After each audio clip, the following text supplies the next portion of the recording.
North Indian recipe. இதோட பேர் நான் லாஸ்ட்ல சொல்றேன். ஒரு தவால பட்டர், எண்ணெய், வெங்காயம், பச்சை மிளகாய், இஞ்சி பூண்டு பேஸ்ட், தக்காளி பேஸ்ட், அப்புறம் உங்ககிட்ட இருக்க மசாலா எல்லாம் ஆட் பண்ணி நல்லா வதக்கிக்கோங்க.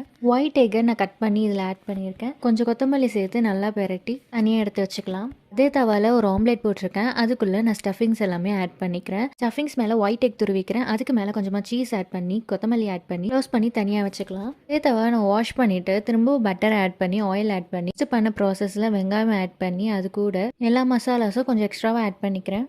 இது கூட எக்கோட எல்லோஸை ஆட் பண்ணி நான் நல்லா ஸ்மாஷ் பண்ணிக்கிறேன். வாட்டரும் ஆட் பண்ணி நல்லா ஸ்மாஷ் பண்ணிவிட்டு அதுக்கு மேலே ஒயிட் எக்கை நல்லா துருவிக்கலாம். பட்டர் போட்டு நல்லா ஸ்மாஷ் பண்ணிவிட்டு கூட சீஸ் ஆட் பண்ணிவிட்டு தேவையான அளவுக்கு உப்பு சேர்த்து கொரியாண்டர் போட்டுட்டு இதை தனியாக நம்ம ஆம்லெட் மேலே ஸ்ப்ரெட் பண்ணிக்கலாம். கடைசியாக ப்ரெட்டை நல்லா மசாலா போட்டு டோஸ்ட் பண்ணிவிட்டு சுற்றி வச்சுட்டு மேலே வெங்காயமும் கொரியாண்டரும் தூவிட்டு இதை கட் பண்ணி ப்ரெட்டோட எடுத்து அப்படியே சாப்பிட்டோன்னா எக் பாலிட்டோ செம்ம சூப்பராக இருக்கும். ட்ரை பண்ணி பாருங்கள்.